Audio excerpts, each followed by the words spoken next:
தலைப்புச் செய்திகள். பிரதமர் திரு நரேந்திர மோடி நாகர்கோவிலில் கோமதம் வீரராகவன் கிரிஜா அவர்களை சந்தித்து பேசினார். மாநிலங்களவைக்கு தேர்ந்தெடுக்கப்பட்டுள்ள உறுப்பினர்கள் இன்று பதவியேற்றுக் கொண்டனர். பிரதமர் திரு நரேந்திர மோடி புதுதில்லியில் ஆஸ்திரிய அதிபருடன் பேச்சுக்கள் நடத்தி வருகிறார். குடியரசுத் தலைவர் திருமதி திரௌபதி முர்மு இன்று மகாராஷ்டிரா மாநிலம் வார்தாவில் பட்டமளிப்பு விழாவில் கலந்து கொண்டார். பிரதமர் திரு நரேந்திர மோடி நாகர்கோவிலில் 30 ஆண்டுகளுக்கும் மேலாக பொது சேவையில் அர்ப்பணிப்போடு ஈடுபட்டு வரும் கோமதம் வீரராகவன் கிரிஜா அவர்களை சந்தித்து பேசினார்.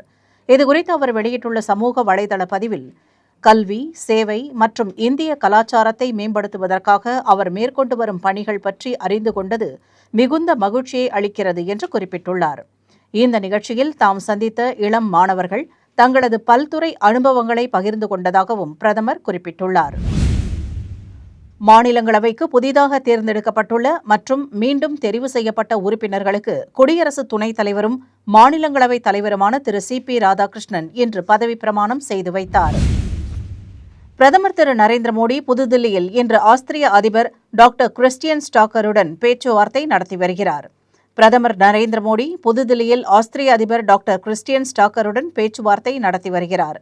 இந்த சந்திப்பின் போது இரு தலைவர்களும் பலதரப்பு விஷயங்கள், இருதரப்பு உறவுகள், ஒத்துழைப்பு உட்பட பரஸ்பர நலன் சார்ந்த பிராந்திய மற்றும் உலகளாவிய பிரச்சினைகள் குறித்து கருத்துக்களை பரிமாறிக்கொள்கிறார்கள். முன்னதாக இன்று திரு ஸ்டாக்கரும் அவரது மனைவி கெர்டா ஸ்டாக்கரும் மகாத்மா காந்திக்கு அஞ்சலி செலுத்தும் வகையில் ராஜ்காட்டில் உள்ள அன்னாரது சிலைக்கு மலர் வளையம் வைத்து அஞ்சலி செலுத்தினர்.